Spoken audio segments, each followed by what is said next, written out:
নমস্কার, আপনাদের সঙ্গে আমি সুপ্রীতি। আপনারা দেখছেন সানন্দা নিউজ। চোখ রাখবো আজকের সংবাদে।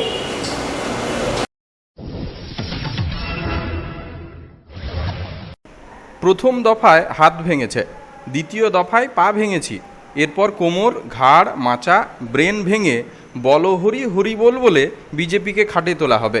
বাখরাবাদের সভায় দাঁড়িয়ে বিজেপিকে তীব্র আক্রমণ করলেন যুব তৃণমূলের রাজ্য সভাপতি অভিষেক বন্দ্যোপাধ্যায়। প্রথম দু দফায় তৃণমূল 5-0 গোল দিয়ে এগিয়ে রয়েছে, তাই এখন লক্ষ্য 42-এ 42 নয়, 37-এ 37 দাবি করলেন অভিষেক বন্দ্যোপাধ্যায়। দেশকে ধ্বংস করতে চোরেরা এসেছে চৌকিদারের বেশে। মেদিনীপুর লোকসভা কেন্দ্রের তৃণমূল প্রার্থী মানস ভূঁইয়ার সমর্থনে প্রচারে এসে নরেন্দ্র মোদী তথা বিজেপিকে এভাবেই কটাক্ষ করলেন যুব তৃণমূলের রাজ্য সভাপতি। তিনি বলেন, নরেন্দ্র মোদী এমন এক চৌকিদার যিনি দেশকে সর্বশান্ত করেছেন। বিজেপি মমতা বন্দ্যোপাধ্যায়ের নখের যোগ্য নয় বলেও দাবি অভিষেক বন্দ্যোপাধ্যায়ের। তৃণমূল বরাবরই দাবি করে এসেছে ইডি, সিবিআই এর মতো কেন্দ্রীয় সংস্থাগুলিকে কাজে লাগাচ্ছে বিজেপি। এদিনের সভায় সেই সুর আরও চড়িয়ে অভিষেক বন্দ্যোপাধ্যায়ের দাবি, ইডি, সিবিআই এর মতো খেলনা নিয়ে আমরা ছোটোবেলায় খেলেছি, তাই যত ইডি, সিবিআই দেখাবে ততই গোল্লায় যাবে বিজেপি। ধর্মের নামে রাজনীতি করে দিল্লির বুকে বিজেপি পার্টি অফিস বানিয়েছে, এমনই অভিযোগ করেন যুব তৃণমূলের রাজ্য সভাপতি। শনিবারই লোকসভা কেন্দ্রে তৃণমূল প্রার্থী মানস ভূঁইয়ার সমর্থনে নারায়ণগড়ের বাখরাবাদে এক নির্বাচনী জনসভায় যোগ দেন অভিষেক বন্দ্যোপাধ্যায়। সেখান থেকেই বিজেপিকে নিশানা করেন তিনি। আমি সবার অনুমতি নিয়ে আমি ডক্টর সৌমেন মহাপাত্র, আমাদের রাজ্যের মন্ত্রী, উনি অনেকক্ষণ ধরে বসে আছেন, আমি সংক্ষিপ্ত কিছু বলার জন্য আহ্বান জানাবো। কিন্তু প্রমাণ করে দিন আপনাদের লেখাটা মিথ্যা। নারায়ণগড় তৃণমূল কংগ্রেসের সর্বোচ্চ নেত্রী মমতা বন্দ্যোপাধ্যায়ের সৈনিকরা গ্রামে গ্রামে ছড়িয়ে আছে, আর আমাদের নেতা অভিষেক বন্দ্যোপাধ্যায় আমাদের প্রাণ পুরুষ, ভবিষ্যতের উজ্জ্বল নক্ষত্র, তিনি আমাদের শুভেচ্ছা দিতে এসছেন। হবে তো আরে জোরে বলুন জিতবো তো, আর জোরে বলুন জিতবো তো। প্রণাম জানাই। কিরকম ছেড়ে দিয়েছে কালকে ঝড়ে তো আবার রিপেয়ার করতে হয়েছে। সকাল সকাল মেয়েদের ভোট দেওয়াতে হবে সূর্য ওঠার আগে, তারপর বয়স্ক বৃদ্ধা, তারপর যৌবনের প্রতীক যুবক স্মরণ করছে। এখন মানুষ বুঝে গেছে যে এরা সিপিএম এর পূর্বপুরুষ যারা ছিল তারাই এখন বিজেপিতে যোগদান করেছে। জামাটা বদলেছে, আগে ছিল লাল, এখন হয়েছে গেরুয়া। আগে ছিল কাস্তে হাতুড়ি, তারা এখন হয়েছে পচা পদ্ম। এখন যারা বিজেপি করছে এদের বাবা, কাকা, দাদু, পূর্বপুরুষ সব হার মারছিল। অঞ্চলে অঞ্চলে, বুথে বুথে যদি আপনি দেখেন তাহলে আপনি বুঝতে পারবেন বাংলাকে কোনোদিন এরা শান্তিতে বাঁচতে দেয়নি।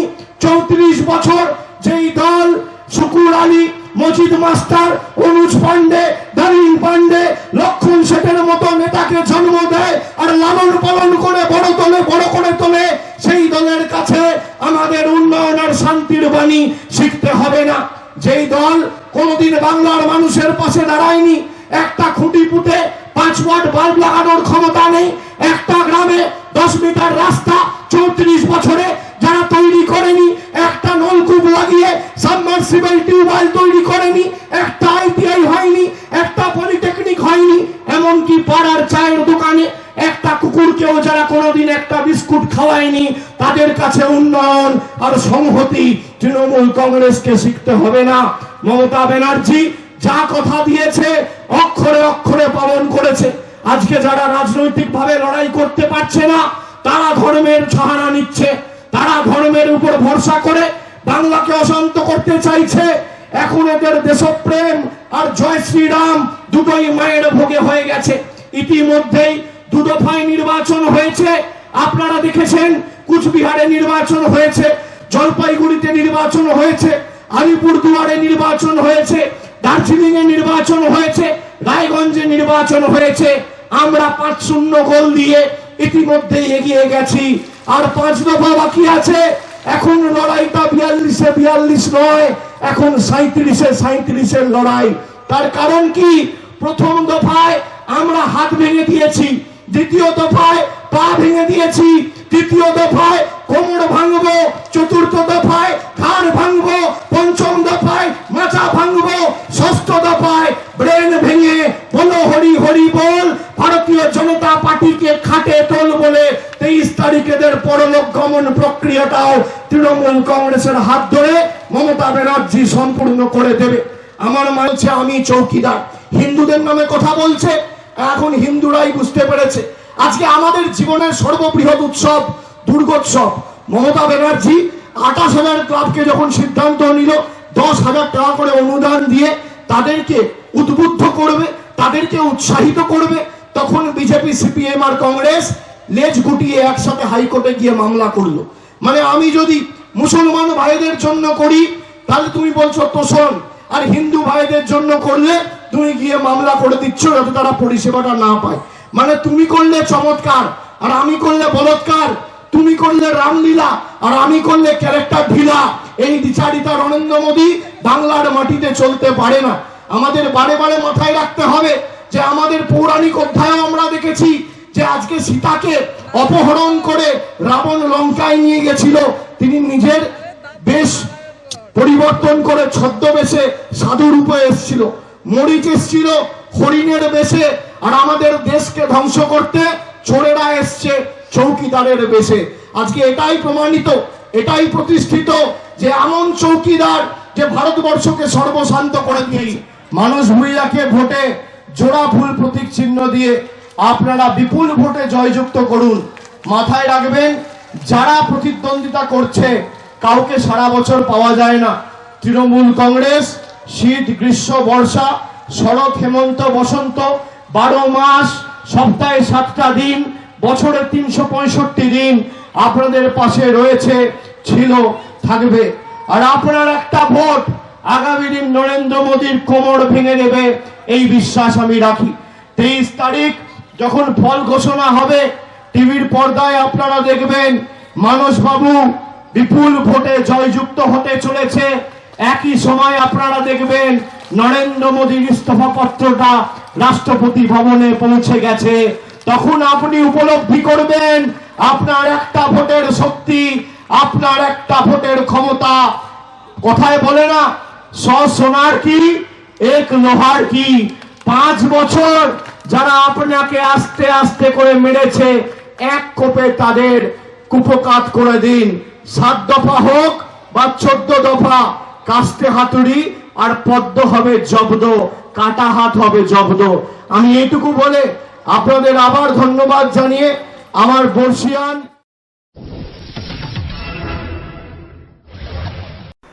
বাঁধাকপি ছাড়ালে যেমন কপি পাওয়া যায় না, তেমন তৃণমূলকে ছাড়ালে আর দলটাকেই পাওয়া যাবে না। মনোনয়নপত্র দাখিলের দিনেও আক্রমণাত্মক ছিলেন বিজেপির রাজ্য সভাপতি দিলীপ ঘোষ। একই সাথে তার দাবি এপাশ ওপাশ থেকে জুটিয়ে যে যাত্রাপাটি চলছে সেটাও বেশি দিন চলবে না। এদিন তৃণমূলের কর্মীদেরও আক্রমণ করেন দিলীপ ঘোষ। তিনি বলেন তৃণমূল কর্মীদের সৌজন্য শেখা উচিত। মুখ্যমন্ত্রী মমতা বন্দ্যোপাধ্যায় কেন্দ্রীয় বাহিনীকে নিরপেক্ষতার সঙ্গে কাজ করার পরামর্শ দিয়েছেন। এ প্রসঙ্গে মুখ্যমন্ত্রী মমতা বন্দ্যোপাধ্যায়কেও এক হাত নিয়ে বিজেপির রাজ্য সভাপতি বলেন, যে জীবনে নিরপেক্ষতার সাথে কাজ করেননি তার মুখে নিরপেক্ষতা মানায় না। পরিস্থিতি খারাপ বলেই মুখ্যমন্ত্রী ভালো ভালো কথা বলছেন বলেও দাবি করেন দিলীপবাবু। শনিবারই মেদিনীপুর লোকসভা কেন্দ্রে নির্বাচনে লড়ার জন্য মনোনয়নপত্র জমা দেন দিলীপ ঘোষ।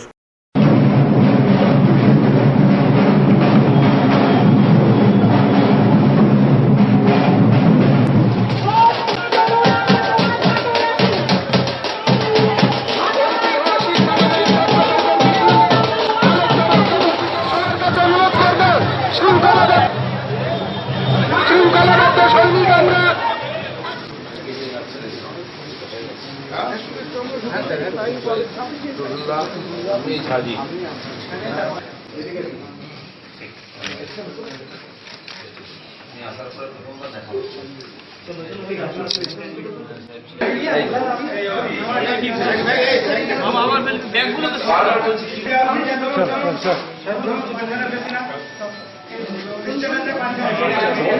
আরে চলো না বাবা, আর কত ছবি, 3-4 ঘন্টা ছবি করবে নাকি?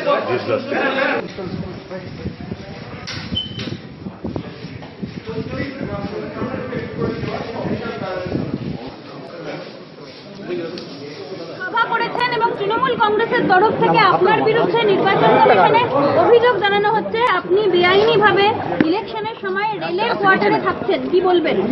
আমার বন্ধুর কোয়ার্টারে আমি থাকি, তাদের কার কি বলার আছে? সেই জন্য এটা কোনো বিধিতে পড়ে না। যারা হেরে যায় তারা খালি কমপ্লেন করে। একদিন আমরা দুর্বল ছিলাম, আমরা কমপ্লেন করেছি, এখন আমরা জিতছি, ওরা কমপ্লেন করছে। এতে বোঝা যাচ্ছে কি কোথায় আছে। প্রধানমন্ত্রী কি বাংলাদেশে ক্যান্ডিডেট হতে পারে? আমার জানা নেই। প্রধানমন্ত্রী 15টা সভা করবেন এটা জানি আমি। মুকুলবাবু বলেছেন যে প্রধানমন্ত্রীকে আহ্বান জানিয়েছে বাংলায়। আমরা আগেও বলেছিলাম কোনো একজন সিনিয়র লিডার যদি এখানে দাঁড়ান তাহলে পশ্চিমবাংলার যে অনুকূল পরিস্থিতি সেটা আরও অনুকূল হবে। তো সাজেশন দিয়েছি ওনাকে, যদি ওনারা গ্রহণ করেন তো এটা আমাদের সৌভাগ্য মনে করব। আমি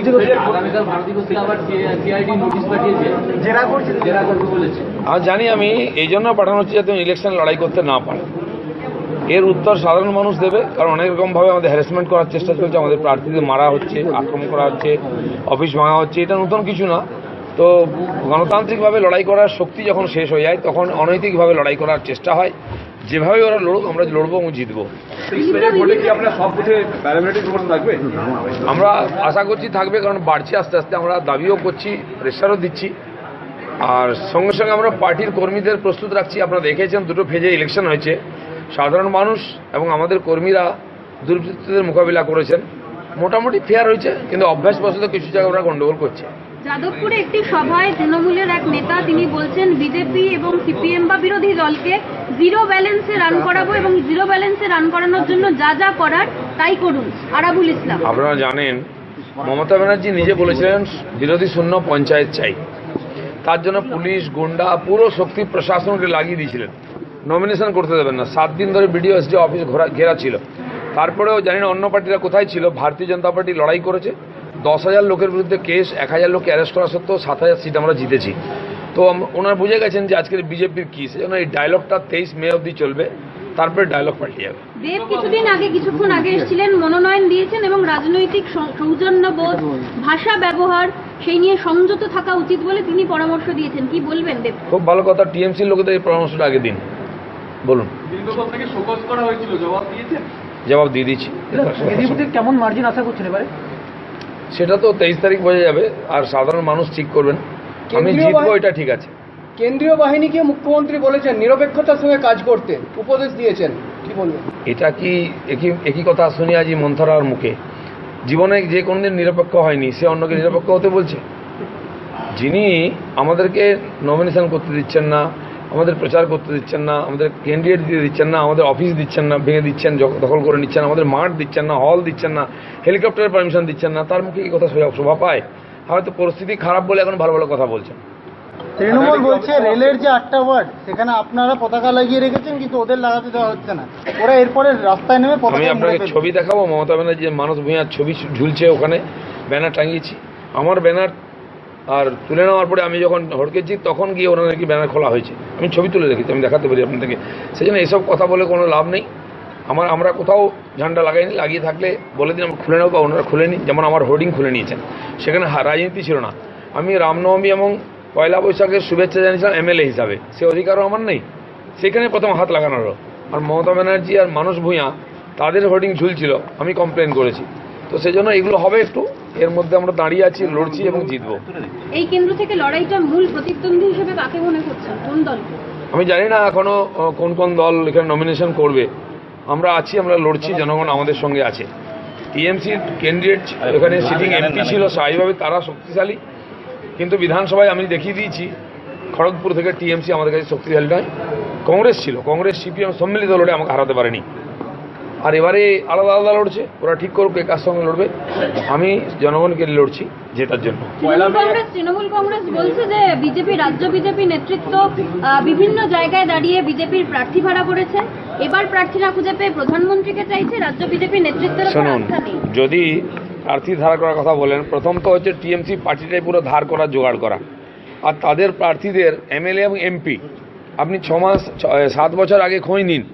যেমন যদি বাদ দিতে থাকি না, যেমন বাঁধাকপি ছাড়াতে গেলে কপি পাওয়া যায় না, ছাড়াতে গেলে টিএমসি বলে কিছু পার্টি পাওয়া যাবে না। এরকম এদিক ওদিক থেকে নিয়ে এসে যেটা জুড়ে পার্টি চলছে নয়, যাত্রা পার্টি চলছে, ওটা বেশি দিন চলবে না। চলো, ধন্যবাদ।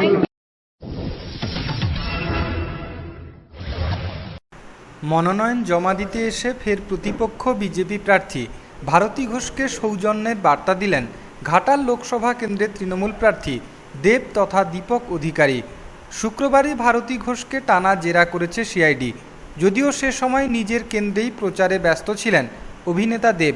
ভারতী ঘোষের অভিযোগ, তার প্রচার প্রক্রিয়া আটকানোর জন্যই রাজ্য সরকারের হয়ে চক্রান্ত চালাচ্ছে সিআইডি। এ প্রসঙ্গে অবশ্য ঘাটালের তৃণমূল প্রার্থীর দাবি, যদি সিআইডি প্রতিহিংসা করে তাহলে নির্বাচনের আগে সিবিআই যা করছিল সেটাও প্রতিহিংসাই। একই সাথে তার মত, ভারতী ঘোষ 1.5 বছর পালিয়ে না থেকে যদি তদন্তে সহযোগিতা করতেন তাহলে আজ এই দিন তাকে দেখতে হতো না। শনিবার সকাল 11টা নাগাদ সমর্থকদের নিয়ে মিছিল করে মেদিনীপুর কালেক্টরেটে এসে মনোনয়ন জমা দেন অভিনেতা দেব।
বাড়ির জন্য নিয়ে যাচ্ছে এগুলো আমি বুঝি।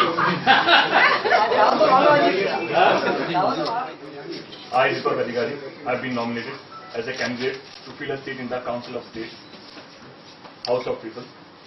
Do swear in the name of God, affirm that I will bear true faith and allegiance to the Constitution of India as by law established, and that I will uphold the sovereignty and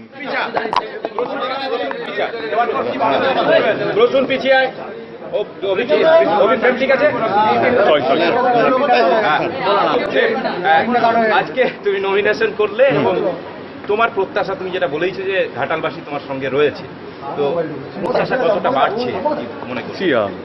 প্রথমেই তো ধন্যবাদ জানাবো দিদিকে সুযোগ দেওয়ার জন্য। Secondly I thought কে মানুষ আমাকে আগে দেখেছে, তো এবারে উল্লাসটা একটু কম হবে যদি আমি হিরো দেবের কথা বলি। তো তোমরা সবাই দেখতে পাচ্ছ কি হই হই করে মানুষের বিশ্বাস, মানুষের উল্লাস, মানুষের আশীর্বাদ সঙ্গে আছে। আজকে নমিনেশন দিন, বড় দিন ডেফিনেটলি, কারণ প্লেস টেকিং ডে। আমি যদি জিতি কী কী করবো এটুকু বলতে পারি যে ঘাটাল মানুষের অনেকগুলো স্বপ্ন যেগুলো হয়তো এখনও বাকি আছে। ঘাটাল মাস্টার প্ল্যানটা এখনও বাকি আছে, ঘাটালে রেল লাইনটা এখনও বাকি আছে, অনেক কিছু কাজ বাকি আছে, পাঁশকুড়া ফ্লাইওভারটা বাকি আছে, অনেক কিছু বাকি আছে। যদি জিতি, আবার বলছি যদি জিতি, এই সমস্ত কাজগুলো দায়িত্ব নিয়ে পালন করার চেষ্টা করবো। আর এই রাজনীতির মধ্যে যেন সৌজন্য ব্যাপারটা থাকে, এই যে প্রত্যেকটা মানুষের মধ্যে ভালোবাসা যেন থাকে, সেইটাও চেষ্টা করবো। কারণ আমরাই তো মানুষের প্রতিনিধি, যে আমরাই তো পথ দেখাবো। আমরা যদি ভালোবাসার পথটা দেখাই, আমরা যদি ভালোবাসার বার্তাটা ছড়ানোর চেষ্টা করি, সেটা আমার মনে হয় কোথাও যেন আগামী প্রজন্ম তারা দেখবে কিনা রাজনীতির মধ্যেও ভালো জিনিস করতে পারবে, সেটাও একটা চেষ্টা করবো। তোমার বিরোধী প্রার্থী ভারতী ঘোষ, তিনি একটা অভিযোগ করছেন চক্রান্ত করে তার বিরুদ্ধে বারবার করে সিআইডি দিয়ে তাকে প্রচার না করতে দেওয়া হচ্ছে, যে তার পারে হাওয়া বেশি, সে কারণে তাকে প্রচারে বাধা দিতে সিআইডি জেরা করছে। কিছুই বলবো না। আই থিঙ্ক ভারতীদি যদি এটাই সত্যি হয়ে থাকে তাহলে এটাও সত্যি, তাহলে সিবিআই ইলেকশন আগে যা করছিল সেটাও তাহলে অতটাই সত্যি যদি এটাও সত্যি হয়ে থাকে। কারেক্ট। সেকেন্ডলি আমার মনে হয় তিনি এসপি ছিলেন, আইনটা আমার চেয়ে বেশি উনি বোঝেন। আর তার চেয়ে বড় কথা, মানুষকে আজকে বোকা বানানো খুব ডিফিকাল্ট, যেটা আমি প্রত্যেকবারই বলছি। মানুষ আজকে সব বোঝে, সব জানে। তো আমি ওনাকে সৌজন্য আবার জানাচ্ছি, ওনাকে শুভেচ্ছা জানাচ্ছি। যেহেতু ভোটে এখন অনেকটাই টাইম বাকি আছে, উনি ওনার কাজ করুক মানুষের কাছে, কারণ আমি দেখতে পাচ্ছি প্রত্যেকটা মানুষ খাটছে, আমি এটাও অস্বীকার করতে পারবো না ভারতীদি খাটছেন, উনিও খাটছেন, প্রত্যেকদিন সকালে নিজের মতো করে প্রচার করছেন, আমরাও নিজের মতো করে প্রচার করছি, দিদিও নিজের মতো করে প্রচার করছেন, মোদিজিও নিজের মতো করে প্রচার করছেন। এবার আলটিমেটলি মানুষ কার প্রতি বেশি আস্থা, কার প্রতি বেশি ভালোবাসা দেখায় সেটা আমরা ঘাটালে 12 তারিখে দেখবো, সারা দেশ জুড়ে 23 তারিখে দেখবো।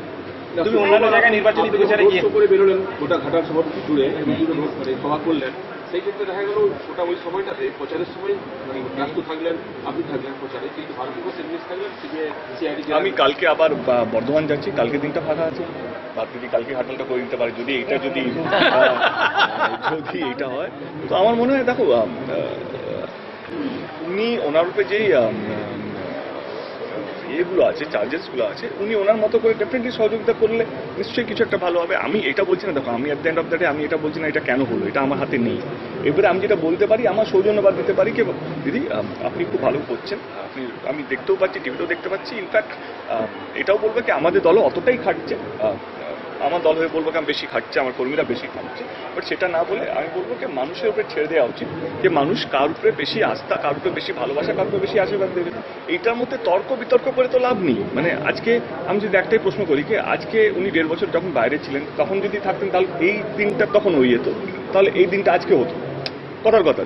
তো সেই জায়গা থেকে আমি ওই তর্ক বিতর্কের মধ্যে যেতেই চাইছি। আমি বলছি কি ওনাকে শুভেচ্ছা জানাই, এখনো অনেকটা দিন বাকি আছে, 12 তারিখ 10 তারিখ অবধি আমরা প্রচার করতে পারবো, উনি ওনার মতো করে যাবেন, ওনাকে ওনার কর্মীদেরকেও শুভেচ্ছা।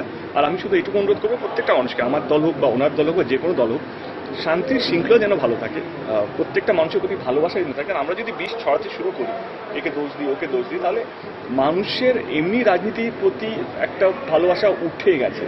মানে আমরা পলিটিক্স এখন ট্যাবুর মতন করে দেখছি, কিছু হলেই আমরা তুই আমার সঙ্গে পলিটিক্স, এরকম একটা জায়গায় চলে গেছে। আমার মনে হয় একটা প্রচেষ্টা যেখানে পলিটিক্সকে একটা সুন্দর একটা সম্মানীয় জায়গা নিয়ে আসতে হবে, সেখানে ভারতীয়কে অতটাই খাটতে হবে যতটা আমাকে খাটতে হবে। আমি বলবো কে শুভেচ্ছা জানাই ওনাকে, ওনার দলকে, ওনার কর্মীদের। গতবারে জেতার যে আত্মবিশ্বাস ছিল, এবারে কি মনে হচ্ছে কি মার্জিনে জিতবে? দেখো আমার কাছে জেতা হারা আমি প্রথম দিনই ক্লিয়ার করে দিই, আমি যেই জিতুক যেই হারুক আমি ঘাটালের সঙ্গে আছি, পশ্চিমবঙ্গের সঙ্গে আছি, ঘাটাল কেন, আমাকে তো এই রাজ্যে থাকতে হবে। আমি তো একটা ব্যবসা ছেড়ে দিয়ে আরেকটা ব্যবসার মধ্যে করছি নাকি আমার রাজনীতি আমার তাহলে আমার তো দুটোই মানুষের জন্য।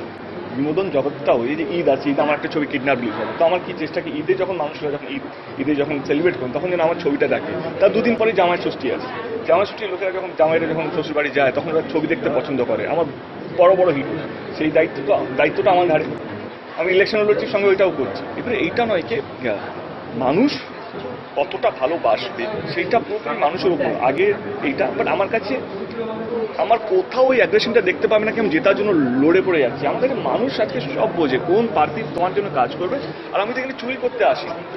আমি এখানে এটা নয় কি কেউ বলবে ঘাটাল থেকে আমি 1 টাকা নিয়ে গিয়ে আমার নিজের কিছু করবো, আমি আমার পয়সা দিয়ে, এরকমও সময় গেছে যেখানে আমার মনে হচ্ছে না ভাই এটা পৌঁছচ্ছে না, নিজের টাকা খরচা করে ঘাটালের চেষ্টা করছি যেন মানুষের কল্যাণটা করতে পারি। তো আমি এইটা পুরোপুরি 18 লক্ষ ভোটার, আগের বার ছিল, এখন 2,15,000 ভোটার আরও বেড়েছে, এই 20 লক্ষ ভোটারের কাছে একটাই আবেদন, আপনারা যাকে ইচ্ছা ভোট দেবেন, আমার তাতে কোনো অসুবিধা নেই। আমি এইটুকু বলবো আমি সৎভাবে গত 5 বছরে অনেক কাজ করার চেষ্টা করেছি। আমি একদমই নতুন ছিলাম 5 বছর আগে, এখনও অতটাই নতুন, কিন্তু হ্যাঁ আমি এখনও অন্তত এইটা বুঝি যে মানুষের আরও কাছে কীভাবে যেতে পারে, ঘাটালের জন্য সেন্ট্রাল থেকে কীভাবে আরও প্রকল্প নিয়ে আসতে পারি ঘাটালের জন্য। Thank you. ঘাটাল লোকসভা কেন্দ্রের বাম প্রার্থী তপন গাঙ্গুলির সমর্থনে পিংলায় প্রচারে এলেন বামফ্রন্ট চেয়ারম্যান বিমান বসু। প্রচারে বেরিয়ে তৃণমূল বিজেপিকে এক হাত নেন তিনি। বামফ্রন্ট চেয়ারম্যান বিজেপিকে কটাক্ষ করে বলেন, রামনবমীকে নিয়ে বিভাজনের রাজনীতি করছে বিজেপি, আর তাই বামফ্রন্ট চেয়ারম্যানের আর্জি বিজেপি কিংবা তৃণমূল নয়, ভোট দিন বাম প্রার্থী তপন গাঙ্গুলিকে। বিজেপিতে তৃণমূলীরা যোগ দিচ্ছে বলেও অভিযোগ করেন তিনি। সাম্প্রতিককালে মুখ্যমন্ত্রী মমতা বন্দ্যোপাধ্যায় বারবার সিপিএম বিজেপি কংগ্রেসকে জগাই মাধাই বলে কটাক্ষ করেন, তাকেই পাল্টা কটাক্ষ ছুঁড়ে দিলেন বামফ্রন্ট চেয়ারম্যান বিমান বসু। চলবে না, গণতন্ত্রের রেখা বল শুকিয়ে গেছে, দিদির জল এই তৃণমূল আর না, পরিবর্তনের একই গুণ, শিক্ষক ছাত্র খুন এই তৃণমূল আর না। লোক দেখার জন্য ব্যক্তি আক্রমণ করে, এই অবস্থায় দাঁড়িয়ে আজকে তৃণমূল নেত্রী এই তো গত 3 দিন 17 তারিখে তৃণমূল নেত্রী আর রাজনাথ সিং আমাদের স্বরাষ্ট্রমন্ত্রী মালদা জেলার গোল্ডেন পার্ক হোটেলে তারা সব আছেন। ওখানে বিজেপি আর তৃণমূল তাছাড়া কেউ নাই। তিনি আছেন, স্বরাষ্ট্রমন্ত্রী রাজনাথ সিং আছেন। আমি আসবার সময় দেখলাম, আমি উত্তরবঙ্গ থেকে যখন আসলাম নামলাম যখন তখন দেখলাম যে সব ঘিরে রাখা হচ্ছে। কোন ওই হোটেলে আপনার পয়সা থাকলে আপনি এখন যেতে পারবেন না, ওরা আছে, আলোচনা হচ্ছে। উভয়ে সলা পরামর্শ সব সময় হয়, বিশেষ করে রাজনাথ সিং এর সঙ্গে রাজ্যের মুখ্যমন্ত্রী মমতা বন্দ্যোপাধ্যায় সলা পরামর্শ সব সময় হয়। আমি যে কথা বলতে চাইছি বাজে কথা, যেরকম আমাদের রাজ্যের মুখ্যমন্ত্রী জগাই মাধাই বিদায় বলেন না, জগাই মাধাই বিদায় কি আছে? বিদায়টা কে? ওই যে সিধু কানু জহর বাবুর পরিবার কেউ আছে? জিজ্ঞেস করেছিলেন না? ঠিক সেরকম জগাই মাধাই বিদায়, এখন ওটা ওনাকে জিজ্ঞেস করে। এই ভোটের আগে অনেক সিপিএম বাম বিজেপিতে যোগ দেবেন, এটাই কি আটকাতে আপনি এসেছেন আজকে? না, বিজেপিতে তৃণমূল দল করে যোগ দেওয়ার জন্য ব্যবস্থা করে রেখেছে, সেটা উল্টে দিচ্ছেন কেন?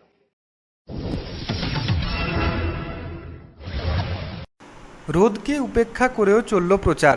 তৃণমূল কংগ্রেসের প্রার্থী বীরবাহা সরেন টুডুর সমর্থনে শনিবার মিছিল ও সভা সংগঠিত হয়। ঝাড়গ্রাম লোকসভা কেন্দ্রের প্রার্থী বীরবাহা সরেনের সমর্থনে মিছিল হয় বেলপাহাড়ি থানার বিনপুর 2 নম্বর ব্লকের হিজলা, খামার, মহুলবনি, কেদিবনি প্রভৃতি এলাকায়। এদিন উড়গোদা গ্রাম থেকে মিছিলটি শুরু হয়ে ভেলাইডিহা জামবনি মোড়ে এসে শেষ হয়। পথসভা সংগঠিত হয় এদিন। সভায় বক্তব্য রাখতে গিয়ে বীরবাহা সরেন রাজ্য সরকারের বিভিন্ন উন্নয়নের কথা তুলে ধরেন। প্রায় 15 কিমি এই পদযাত্রায় পা মেলান তৃণমূল নেতৃত্বরাও। এই মিছিলে তৃণমূল কর্মী সমর্থকদের উৎসাহ ছিল চোখে পড়ার মতো। মিছিলে উপস্থিত ছিলেন পশ্চিমবঙ্গ সরকারের ডেপুটি স্পিকার সুকুমার হাঁসদা, ঝাড়গ্রাম জেলা পরিষদের সভাধিপতি মাধবী বিশ্বাস, জেলা পরিষদের জনস্বাস্থ্য ও কারিগরি দপ্তরের কর্মাধ্যক্ষ উজ্জ্বল দত্ত সহ আরও অনেকে।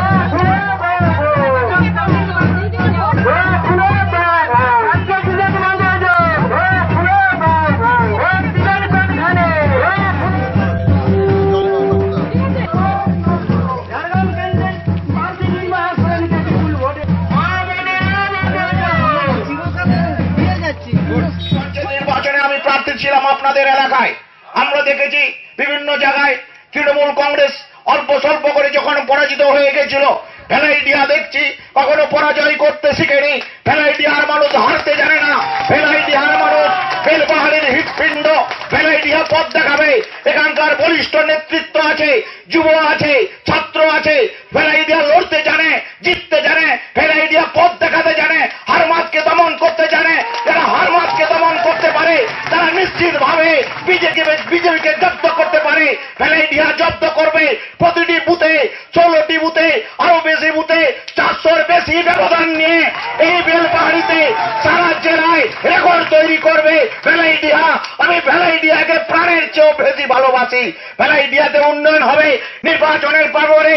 যেখানে জল নেই, যেখানে রাস্তা নেই, যেখানে সমস্যা আছে, আমরা দুহাত দিয়ে সমাধান করব আপনাদের মাধ্যমে। কিন্তু এই নির্বাচনে আপনারা বিজেপির বিরুদ্ধে সংগঠিত হন, আরো শক্তিশালী হন, কোমর বাঁধুন, হাতে হাত মেলান, কাঁধে কাঁধ মিলিয়ে লড়াইতে নেমে পড়ুন। ভেলাইডিয়া বিপুল ব্যবধানের যোগ অর্থাৎ মাননীয়া দিদি, তার জন্য এই শান্তি অব্যাহত রাখতে, তার জবাব দিতে আমার এই ভেলাইডিহা অঞ্চল বাসিন্দারা জানেন।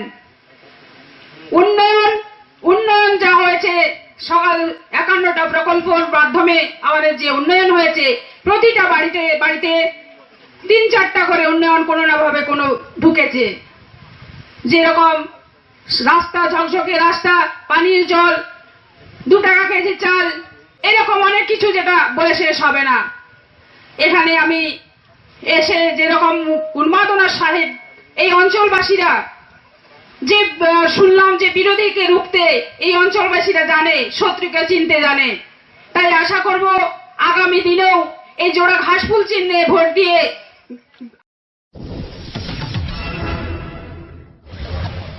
পূর্ব মেদিনীপুর জেলার 2টি লোকসভা কেন্দ্রের বিজেপি প্রার্থী মনোনয়নপত্র জমা দিলেন জেলা শাসকের দপ্তরে। শনিবার তমলুক লোকসভা কেন্দ্রের প্রার্থী সিদ্ধার্থ নস্কর এবং কাঁথি লোকসভা কেন্দ্রের প্রার্থী দেবাশিস সামন্ত মনোনয়নপত্র জমা দেওয়াকে ঘিরে আঁটোসাঁটো নিরাপত্তা ব্যবস্থা ছিল এদিন। বিজেপি কর্মী সমর্থকদের নিয়ে মিছিল করে মনোনয়নপত্র জমা দেন 2 বিজেপি প্রার্থী। কাঁথি লোকসভা কেন্দ্রে এবারে প্রার্থী হয়েছেন দেবাশিস সামন্ত। এখনও দেবাশিসবাবু এনওসি না পাওয়ায় বিজেপির সৌরীন্দ্র মোহন জানাও মনোনয়ন জমা দিয়েছেন। কাঁথি লোকসভা কেন্দ্রের মনোনয়ন জমা নেন অতিরিক্ত জেলা শাসক শেখর সেন। তমলুক লোকসভা কেন্দ্রের প্রার্থী সিদ্ধার্থ নস্কর মনোনয়নপত্র জমা দিয়েছেন জেলা শাসক পার্থ ঘোষের কাছে। কাঁথি লোকসভা কেন্দ্রে 2 জন প্রার্থী মনোনয়ন করার বিষয়ে বর্তমান প্রার্থী দেবাশিস সামন্ত বলেন, বিষয়টি বিচারাধীন, তাই বিশদ কিছু বলবো না, তবে এনওসি নিশ্চিত পাবো। তাছাড়া দল সিদ্ধান্ত নিয়ে আরেক চৌকিদারকে মনোনয়ন করিয়ে রাখছে। যদি কিছু সমস্যা হয় তবে সব রকমভাবে আমি সাহায্য করব।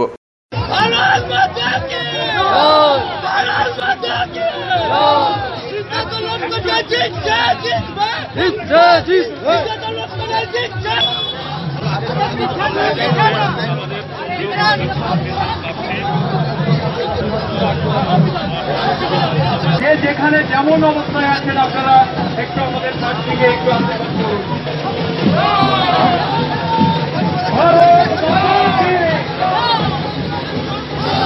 আসন্ন তমলুক লোকসভা নির্বাচনে আমাদের সবার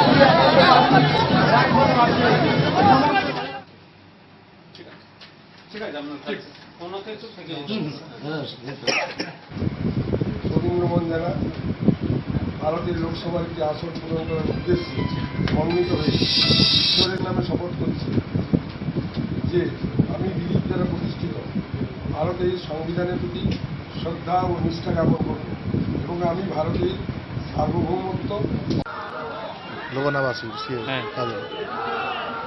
এই যে নমিনেশন করতে এলেন কি বলবেন? নমিনেশন জমা দেবো। এই যে র্যালিতে কিরকম সারা দেন?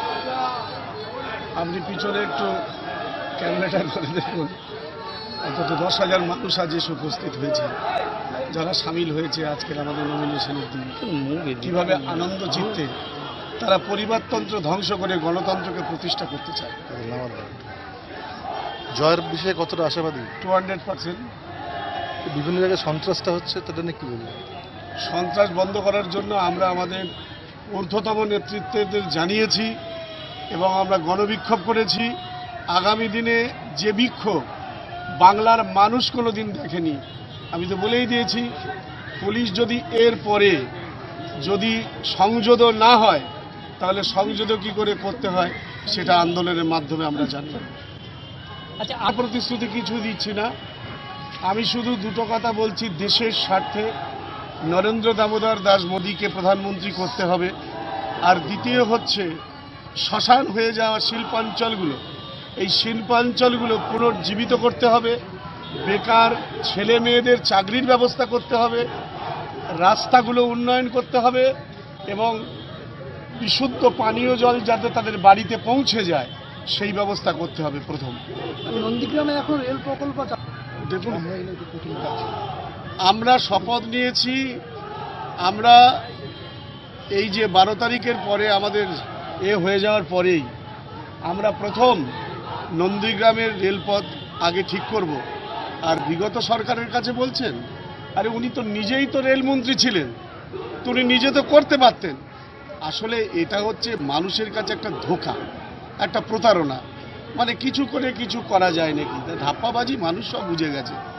আর শিলান্যাস করতে করতে শিলাদিদি নাম তো কেনাই আছে।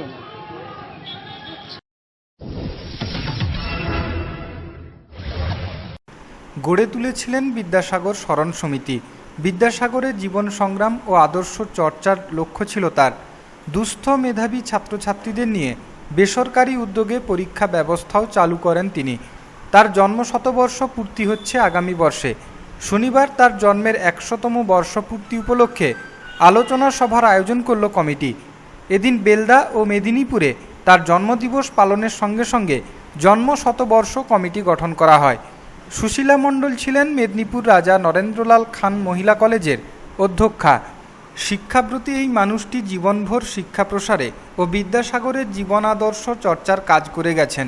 বেলদা বিদ্যাসাগর স্মরণ সমিতি দিনটি পালন করে এদিন। মঞ্চে উপস্থিত রয়েছেন আর অনেকজন উজ্জ্বল জ্যোতিষ্ক, আমার শ্রদ্ধেয় স্যার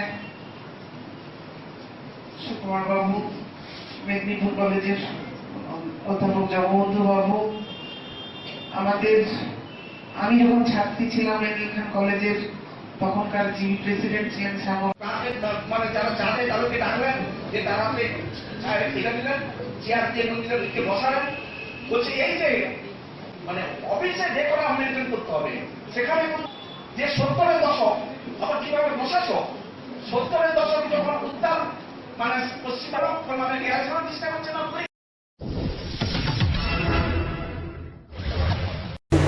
সংবাদ এ পর্যন্তই। নমস্কার। আপনারা দেখতে থাকুন সানন্দা নিউজ, খবর যেখানে থেমে থাকে না।